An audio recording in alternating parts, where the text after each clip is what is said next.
Ok, está gravando. Vamos começar aqui a nossa aula com o tema o humanismo e o renascimento artístico, cultural e científico. Tá bom? Eu gosto muito desse tema, Paulo, porque ele vai abordar essa transição, essa passagem do pensamento medieval para o pensamento moderno, né?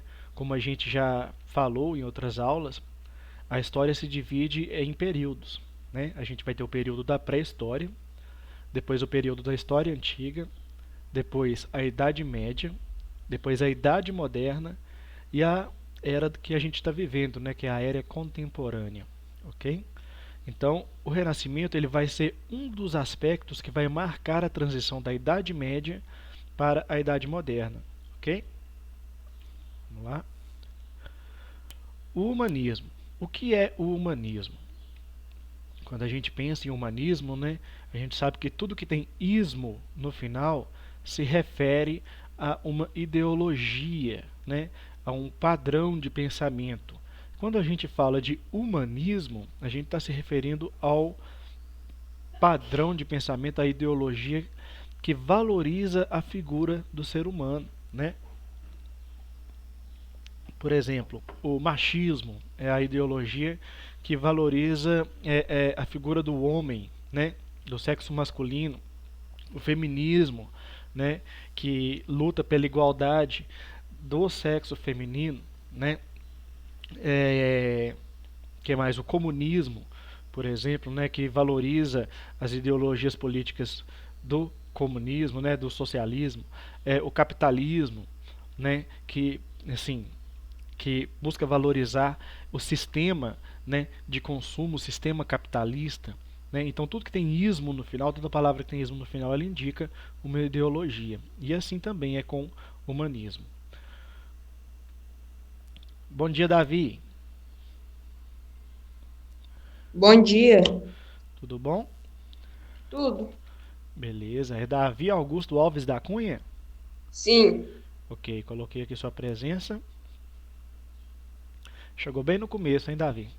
Vamos lá. Aí, como eu vinha falando, né, o humanismo ele é a ideologia que vai valorizar a Você figura. pode falar quantos pontos que eu tô, professor? Davi, eu ainda não fechei a nota, cara. Ainda não tem como te dizer quantos pontos você está, tá bom? Eu vou conseguir te dizer no total, porque o primeiro bimestre a gente vai fechar ele agora, né? Foi postado no Conexão Escola essa semana. Vai ser postada, né? Essa semana. As atividades da semana 4 do PET complementar.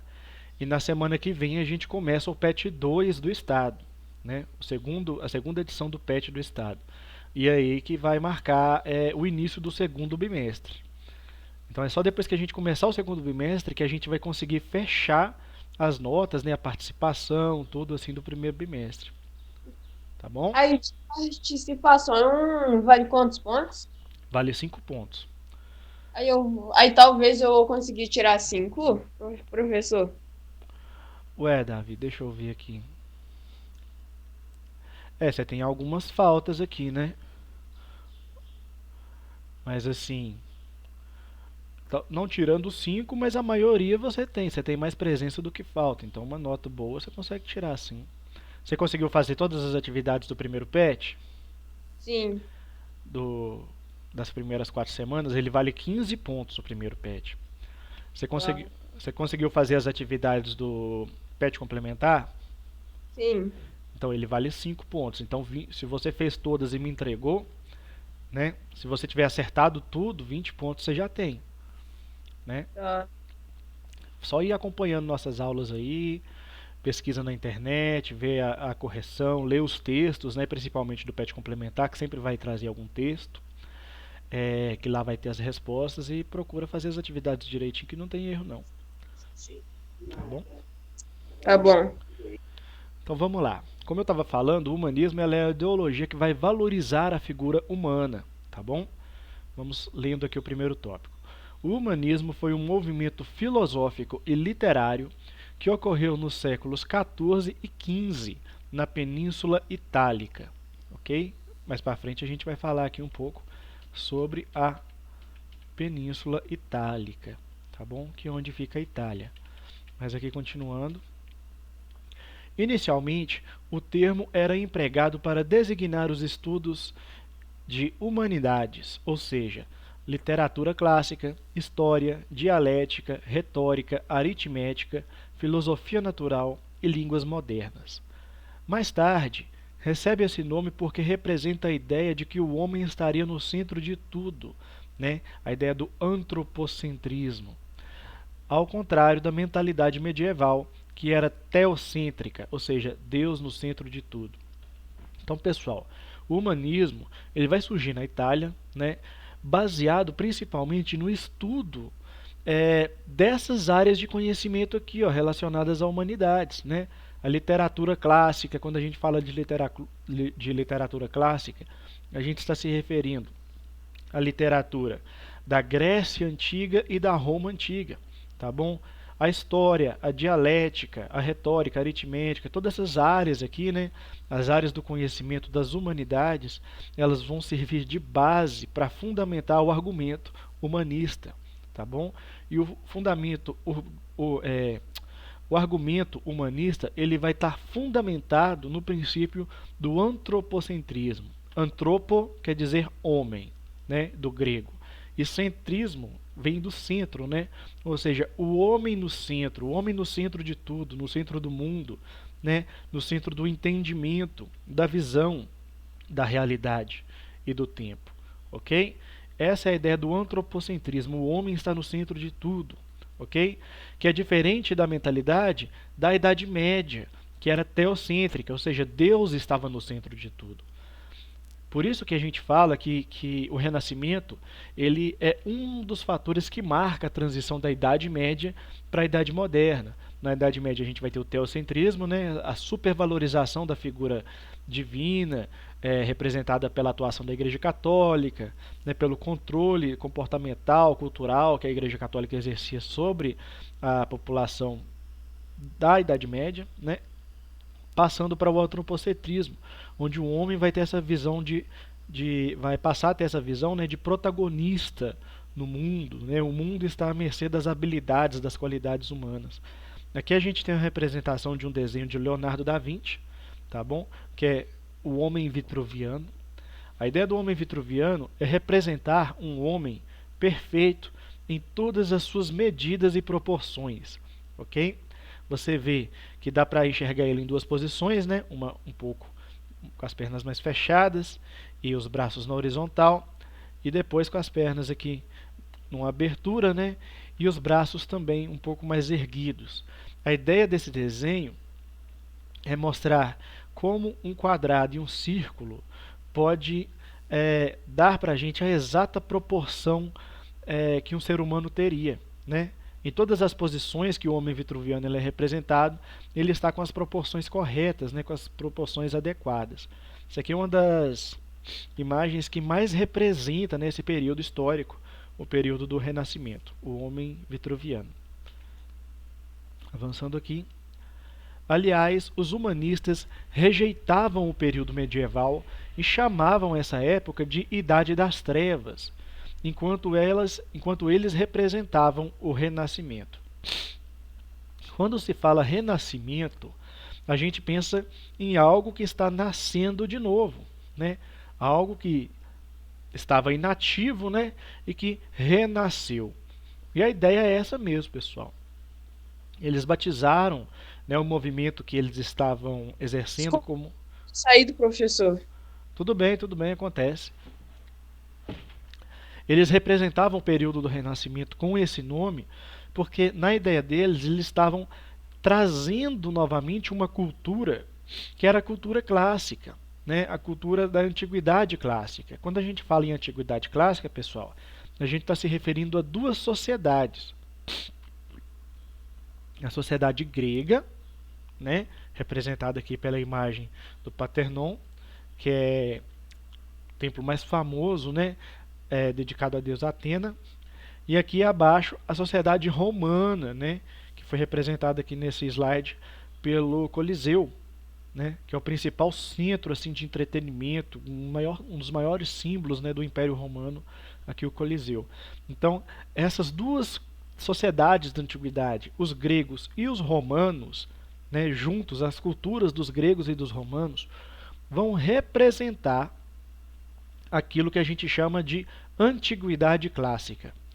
E o que, que acontece? Esses povos aqui do Renascimento, essa galerinha do Renascimento que vivia na Península Itálica, né, eles tinham essa ideia de tentar trazer novamente essas culturas, porque eles achavam que nessa época havia uma maior liberdade de pensamento, uma maior liberdade para se desenvolver, né, culturalmente, cientificamente, né, a perspectiva, a visão que eles tinham de mundo era uma perspectiva mais livre, né, de acordo com a visão dos renascentistas, né, do que a visão que vigorava durante a Idade Média, né, que era imposta pelo clero.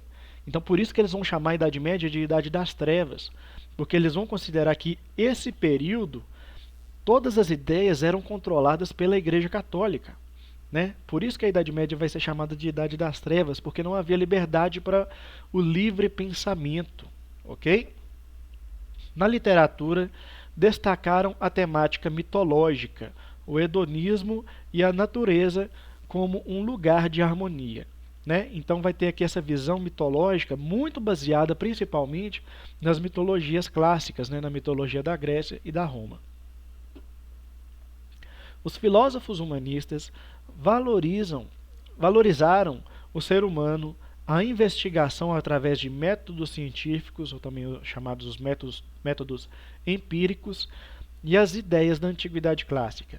Então, pessoal, a gente vê uma hipervalorização da razão aqui nesse período do Renascimento, tá bom? A gente vê aqui, ó, valorizam o ser humano como um ser racional, né? A investigação através de métodos científicos, né, que é o meio racional de se chegar às conclusões, né, de se alcançar aquilo que é mais próximo da verdade, seria pelo método científico, né? E as ideias da antiguidade clássica, né, onde eles achavam que a interação entre a mitologia, entre as pessoas e os governos e as políticas, né, era uma forma mais racional. Então, tudo isso, todo o Renascimento, ele vai ter como base aquilo que a gente chama de racionalismo, né, que é a supervalorização do exercício da razão. Ok? Avançando aqui mais um pouco. O humanismo buscava na razão a explicação para os fenômenos do mundo. Então, pessoal, para entender o mundo, segundo os humanistas, né, as pessoas que protagonizaram esse processo chamado Renascimento, são os humanistas, para eles só a razão pode explicar como o mundo funciona, né? Só a razão, só através da razão, usando as ferramentas da razão, a ciência, né, a reflexão, a filosofia, a literatura, né, só pelo livre exercício da razão que a gente poderia entender qual que é o papel do ser humano no mundo, né? Como que de onde as coisas vieram, para que rumo as coisas vão, né? Tudo baseado no racionalismo.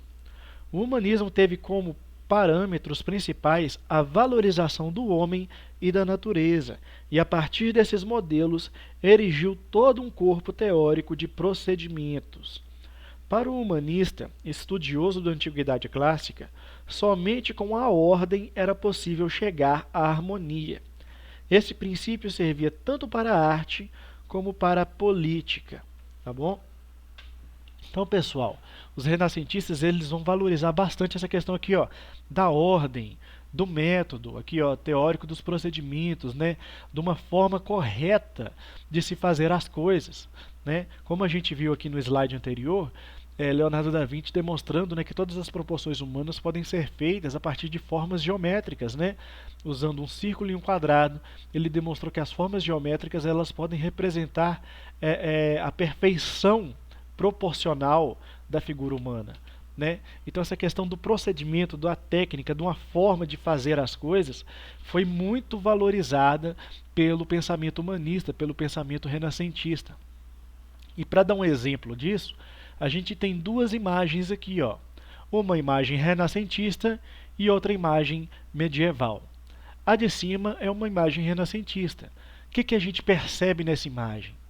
A gente percebe a ideia de perspectiva, não é? A gente vê aqui, ó, que no fundo, vocês estão vendo aqui que a partir de um ponto a pintura cresce, a pintura se desenvolve. Vocês estão conseguindo ver aí? Certinho? Sim, Tá dando para entender tudo? tá. Beleza. Então essa pintura renascentista aqui, ó, a gente vê que o pintor, a partir de um ponto, ele faz toda a visão, toda a questão da perspectiva. A gente sabe que essa construção está mais distante do que essas pessoas que estão aqui, né? Estão aqui correndo, tal. A gente vê que ao fundo aqui, junto da construção, existem outras pessoas aqui, tá dando para ver aqui, ó. Não sei se está dando para ver legal, mas assim, aqui à frente há outras pessoas, né? Então existe toda essa visão da perspectiva de você montar uma imagem, pintar uma imagem com essa abordagem de dar uma profundidade àquilo que você está contemplando, né? Parece realmente que a pintura ela vai se adentrando, ela vai se aprofundando, né? Por causa dessa técnica da perspectiva. Outra coisa interessante que a gente nota aqui, ó, é a abordagem religiosa, tá bom? O que a gente vê aqui, pessoal? A gente vê figuras religiosas, né, que provavelmente é Jesus e seus apóstolos, né, recebendo o povo aqui, conversando com a população, né, tendo contato com a população. Então, a gente vê também essa preocupação dos renascentistas de pintar situações naturais. Daí vai surgir a ideia de naturalismo, ok? Ou seja, pintar situações cotidianas, situações assim que poderiam ter acontecido de verdade na época de Jesus. Realmente poderia ter acontecido algo assim, né? Na cidade de Roma, Jesus encontrando junto com os apóstolos, encontrando a população, tal, né? Então essa visão assim do cotidiano, de pintar aquilo que acontece, é uma característica bastante marcante dessa forma de arte, né, dessa forma de desenvolver a arte que é chamada de naturalismo. Visa esboçar, expressar situações naturais do cotidiano humano. E aqui abaixo a gente tem uma imagem, uma figura medieval, né? Olha só para você ver como não tem essa visão de perspectiva, né? Parece que é tudo plano, né? Não houve essa preocupação em criar uma perspectiva. Aqui a gente também percebe que, enquanto na pintura renascentista Jesus é retratado em uma figura, em um momento cotidiano, né? Uma situação cotidiana, né? Como se estivesse acontecendo ali, alguém batesse uma foto, né? Uma coisa natural de se ver, representado aqui. Já na imagem da Idade Média, a gente não vê uma figura cotidiana, a gente vê Jesus ao centro, né? E os 12 apóstolos ao redor, ao seu derredor, né? Então não é uma figura natural. Você não vê isso aqui todo dia, né? Você não vê um profeta, um líder ao centro, enquanto as outras pessoas são dispostas dessa forma. Na realidade, a gente não enxerga dessa maneira plana, né? A gente enxerga mais dessa forma aqui, parecida como os renascentistas expressaram, né? Com profundidade e tal. Então, essa questão de tentar aproximar a arte da realidade, também essa ideia do realismo, né, também é uma das características dos renascentistas, dos artistas renascentistas, né? Ok, características do humanismo.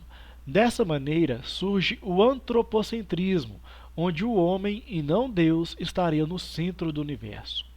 Não significa que a religião foi abandonada, nem deixou de fazer parte da vida dos seres humanos. No entanto, o homem se vê agora como protagonista da história, dotado de inteligência e vontade, e capaz de mudar o seu destino.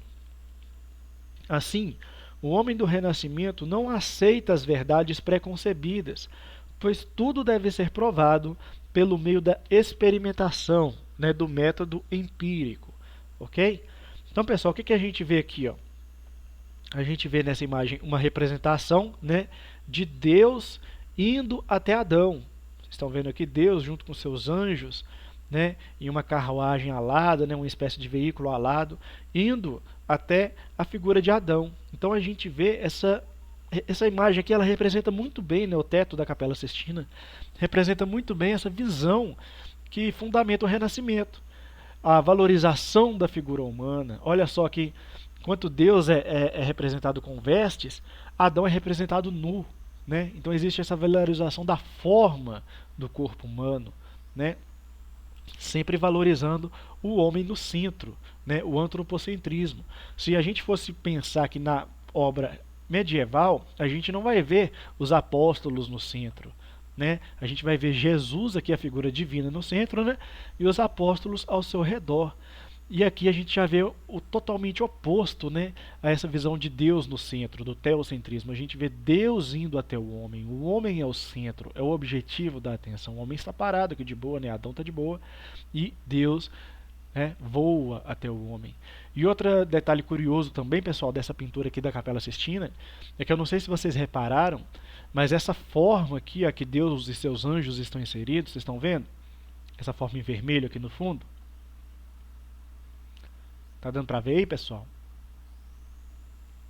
Sim. Então, essa forma aqui, ó, é a forma de um cérebro, tá bom? É uma forma assim que foi tapeada, né? Foi disfarçada. Não dá para ver assim no primeiro momento, logo assim pensando, nossa, olha, parece um cérebro. Mas se você observar bem, você vai ver que tem a mesma forma do cérebro humano. Ou seja, Deus está dentro do cérebro humano. Não há uma desvalorização da figura de Deus, né? Mas há uma equiparação da figura do homem à figura de Deus, né? Deus ele habita dentro da mente humana, né? É meio que uma das formas de se interpretar aqui o teto da Capela Sistina. E a questão da razão, do método, da forma de se buscar, né, a verdade, essa busca pela verdade, que é o fundamento da filosofia, né, da ciência, tudo isso vai ser muito valorizado pelos humanistas, né? Como disse aqui, o método, a experimentação, né, você só descobrir a verdade a partir de experimentos científicos, né? Tudo isso vai ser muito valorizado pelos renascentistas. Aqui embaixo a gente tem uma representação, a mesma ideia, né, de perspectiva, a gente vê aqui as pessoas ao fundo, outras pessoas mais próximas, né, essa noção de profundidade. A representação também das figuras humanas, a gente vê bastante o aspecto do realismo, né, a ideia de se criar uma imagem, também o naturalismo, né, como se tivesse acontecido mesmo, como se tivesse sido batido uma foto ali no momento, todo mundo agindo natural, tá todo mundo fazendo alguma coisa, pensando alguma coisa, agindo, né? Essa questão da ação é comum na arte naturalista, né? E aqui na imagem a gente tem a representação da escola de Platão, né? A escola de filosofia de Platão. Platão aqui representado ao centro. Platão, pessoal, é um dos principais filósofos da história da Grécia, tá bom? Seguidor de Sócrates, ok? E aqui a gente vai ter a figura do Platão, que uma das ideias do Platão é que existe o mundo das ideias, tá bom? E que o mundo físico, que é o mundo onde a gente vive, é uma cópia do mundo das ideias, né? Tudo aquilo que existe no mundo físico veio do mundo das ideias e voltará para o mundo das ideias. Então é uma ideia assim, ó, essa filosofia, né? A filosofia de Platão aqui. Então toda essa questão da filosofia da valorização da razão é priorizada pelos renascentistas. Aqui avançando mais um pouco. Um exemplo são as novas ciências surgidas nessa época, né? Então, quando a gente fala sobre método científico, sobre a prática, a valorização da razão, a gente vai ver também no período do Renascimento o surgimento de novas ciências, né? Já que a razão está sendo tão valorizada, perguntas que nunca antes foram feitas estão sendo feitas, né? Sendo colocadas em pauta, a gente está vendo aqui o surgimento também de novas ciências. A gente tem a primeira ciência que a gente pode citar aqui como exemplo, a filologia, né, que é o estudo da origem das palavras, que nem eu disse aqui para vocês, antropocentrismo, né, é o estudo do homem no centro.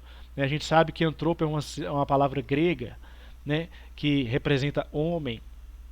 Então a filologia ela vai trabalhar com isso, com o estudo da origem das palavras. A historiografia, né, que é o estudo da escrita da história, é a área da história que vai se basear no estudo de documentos, né, de fontes materiais, fontes escritas, ok? A historiografia, grafia de escrito, né? Historiografia.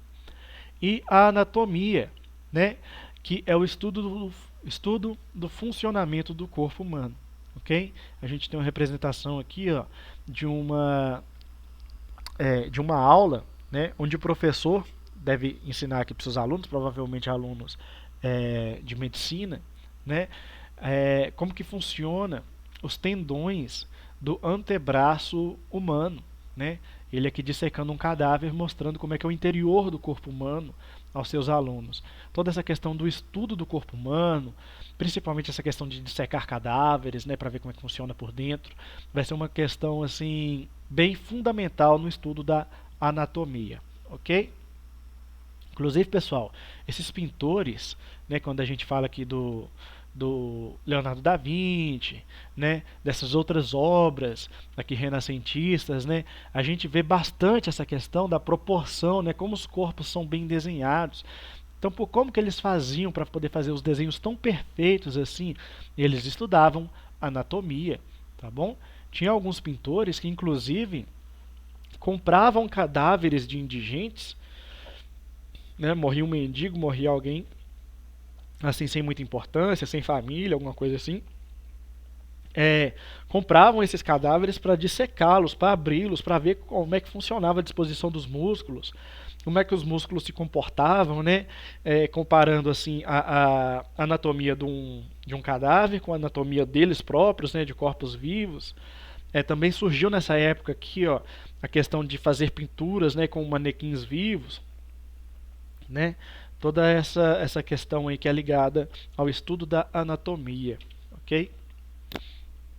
E aqui, né, as principais características do humanismo são as características do humanismo, pessoal, as características que vão fundamentar o Renascimento, né? Serão o antropocentrismo, ok? Como a gente já viu, né, o antropocentrismo é onde o homem está no centro do conhecimento. O homem, ele é uma criação de Deus, feita à imagem e semelhança de Deus.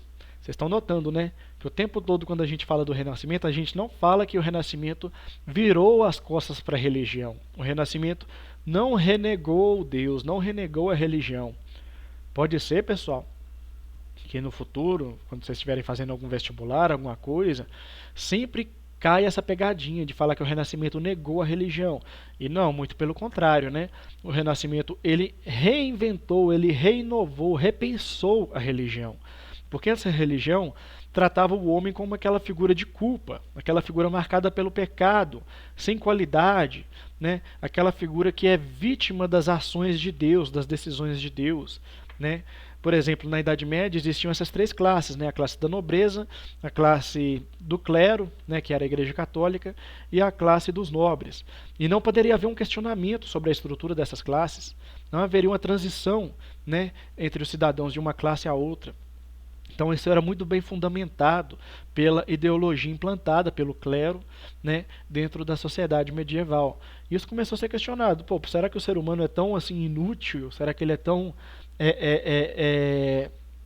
como é que eu posso dizer, tão impuro, tão descartável assim?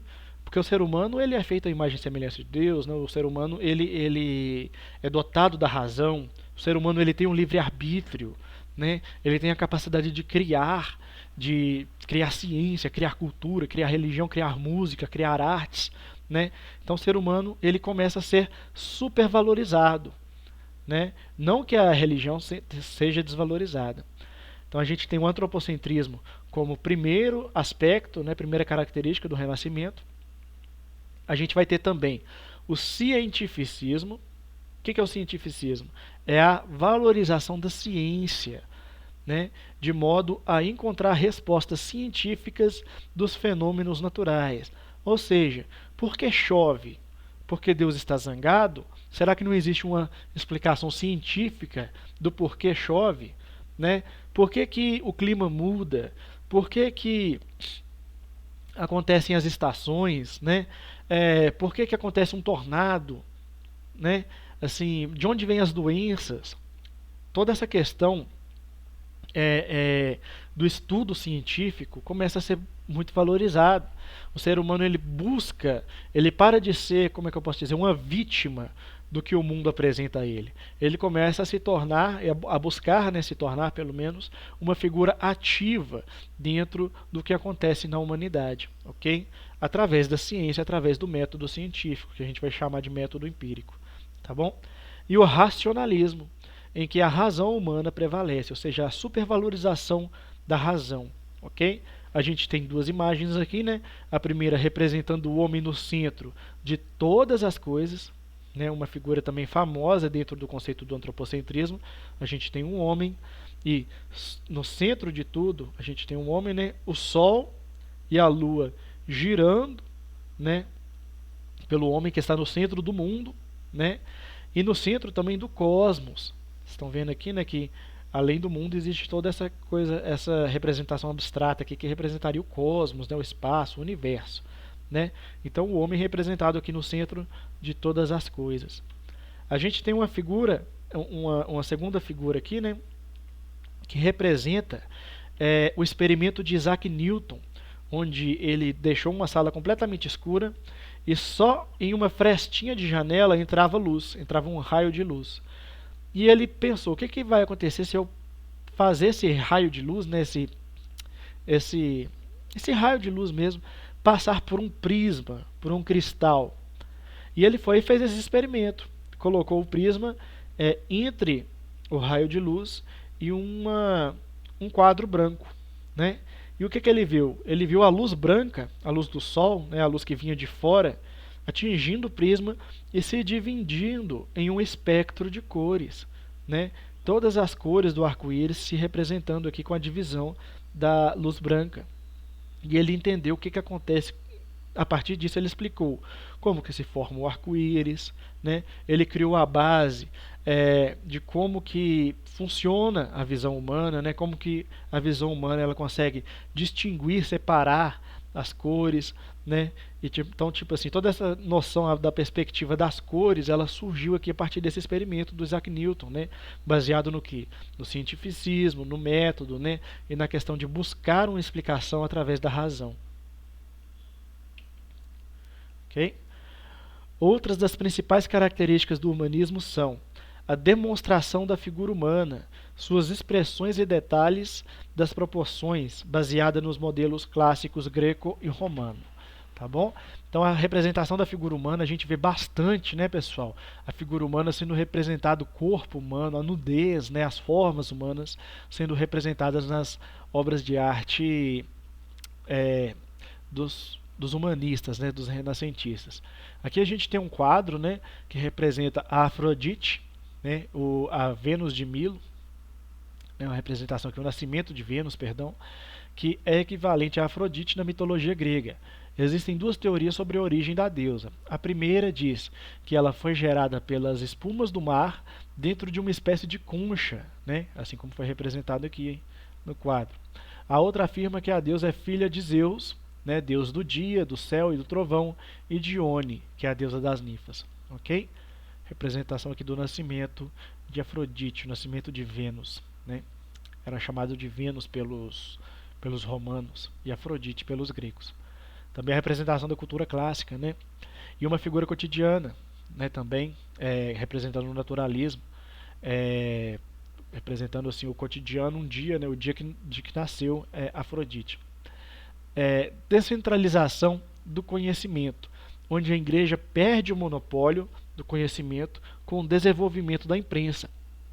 Então, pessoal, durante toda a Idade Média, inclusive essa é uma das razões de por que a Idade Média é chamada de Idade das Trevas, durante toda a Idade Média a gente vai ver esse monopólio da igreja sobre o conhecimento. Todos os livros, a Bíblia, né, a própria Bíblia, tudo isso ficava trancado dentro de bibliotecas, nos monastérios, né? E o que acontece? Como os livros eram escritos à mão, era muito raro você ver um livro por aí, né, dando bobeira. Tinha gente aí que vivia a vida inteira sem nunca ver um livro ao vivo, né? Porque eram muito raros, pessoal. Era muito difícil você conseguir adquirir um livro, né? Para você, por exemplo, para você ter um exemplar de Bíblia, você ia precisar de pegar uma Bíblia que já existia e copiá-la da mesma forma que estava ali, né? Existia todo um padrão, um método de escrita medieval que demorava anos, né, para alguém conseguir aprender esse método de escrita. E tudo isso foi reinventado quando foi inventada a imprensa, né? Aqui a gente tem uma representação da prensa móvel, né? E aqui a figura do Gutenberg, que vai ser esse personagem histórico que vai inventar a prensa móvel. E o que a prensa móvel faz? Ela vai dar origem à impressora que a gente tem hoje em casa, né? Que imprime muito mais rápido do que a gente consegue escrever, né? Ele usava os tipos móveis, que era tipo uns moldes que ele encaixava aqui nessa prensa, né? E esses tipos móveis ele colocava um papel embaixo, né, depois de organizá-los, e prensava. E em segundos ele tinha uma página inteira, né? Então, os primeiros livros que foram impressos pela prensa móvel de Gutenberg foram as Bíblias, né? E isso facilitou a população ter acesso às Bíblias e ver que o que falava na Bíblia nem sempre era a mesma coisa que era falada pelos padres, pelo clero. Isso levou, também estimulou o questionamento. Será que a gente tem que seguir tudo que a igreja manda? Será que a gente não pode interpretar a Bíblia por a gente mesmo? A gente não pode usar a nossa razão, né, para entender o mundo, né, da nossa maneira? Né? Então isso tudo influenciou, inclusive a prensa móvel influenciou a quebrar esse monopólio do conhecimento que antes estava nas mãos da Igreja Católica. Ok? Avançando aqui. Humanismo renascentista. O humanismo ocorre dentro do Renascimento, entre os séculos XIV e XV, na Península Itálica, especialmente em Florença. Então, pessoal, vocês conseguem ver aí uma imagem, né, representando o mar Mediterrâneo, ok? E essa península aqui em forma de bota, tá vendo que parece uma bota tropicando uma pedra? Essa península aqui, ó, é a Península Itálica, tá bom? É aqui que se fundou o Império Romano, é aqui que teve que o Império Romano chegou ao seu fim, né? Também a gente vai ter a formação da cidade de Roma se tornando o principal polo, né, o principal foco, a sede mesmo da Igreja Católica, né, durante toda a Idade Média. Ok? E a gente vai ter aqui a cidade de Florença, que vai ser um dos principais pontos. Aqui embaixo a gente vê um zoom, né, da Península Itálica. A gente vê aqui a cidade de Florença, que vai ser um dos principais pontos, né, onde vai ocorrer o desenvolvimento do Renascimento. Ok? De Florença e Gênova. E Veneza também, tá bom? Então, vamos lá.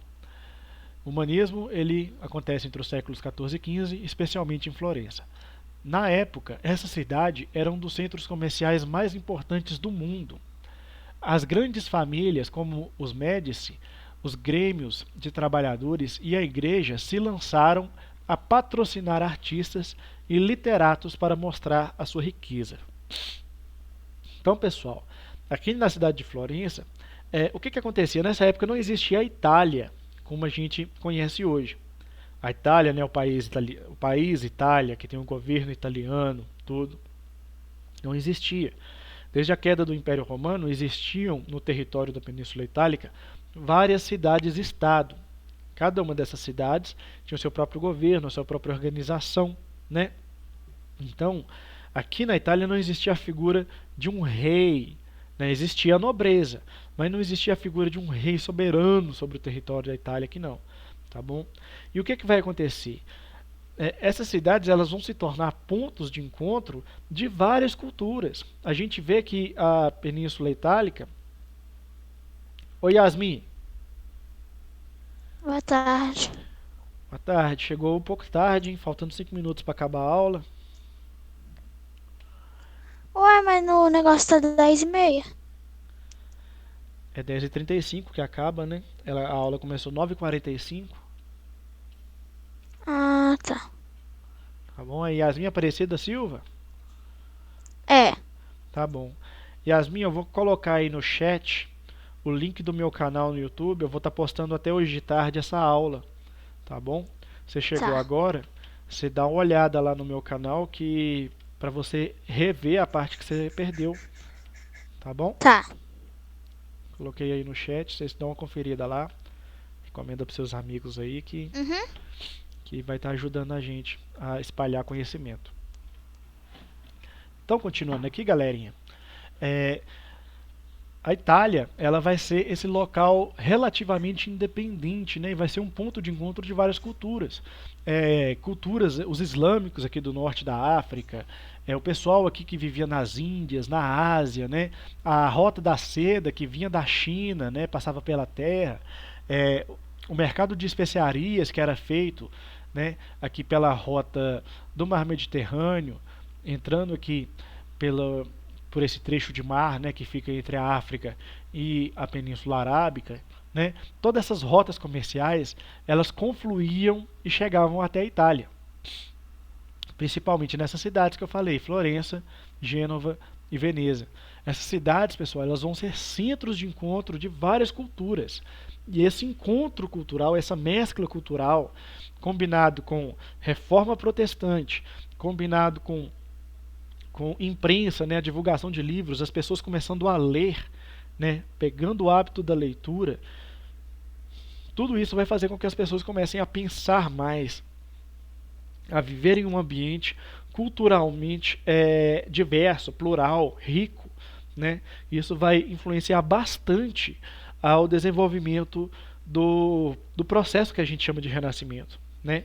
E dentro desse processo aqui, dessas cidades, existiam grupos ricos, né? Existiam nobres que vão patrocinar esses artistas, né? Existiam o clero, que também vai patrocinar esses artistas, né? Os artistas renascentistas, e vão existir a burguesia.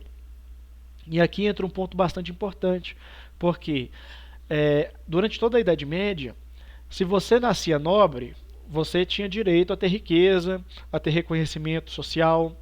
Se você era do clero, você também tinha acesso à riqueza, a reconhecimento social. Mas se você era um comerciante, você era visto como alguém de pouco valor, alguém mau caráter, né? O comércio era visto durante a Idade Média como uma atividade assim desonesta, né? Os comerciantes eram vistos com preconceito pela sociedade geral. E nessa época que os comerciantes, que são os burgueses, né?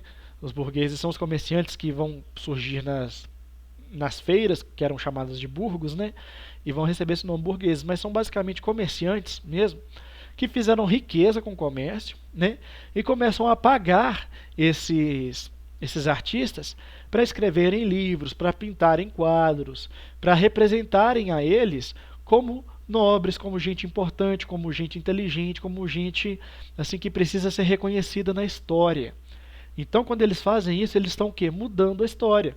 Como antes era visto que só tinha valor quem era nobre ou do clero, agora quem é burguês também vai começar a ter valor. Por quê? Porque eles vão patrocinar esses artistas a fazerem obras que enaltecem as qualidades da burguesia. Essa prática de patrocinar os artistas renascentistas vai ser chamada de mecenato, tá bom?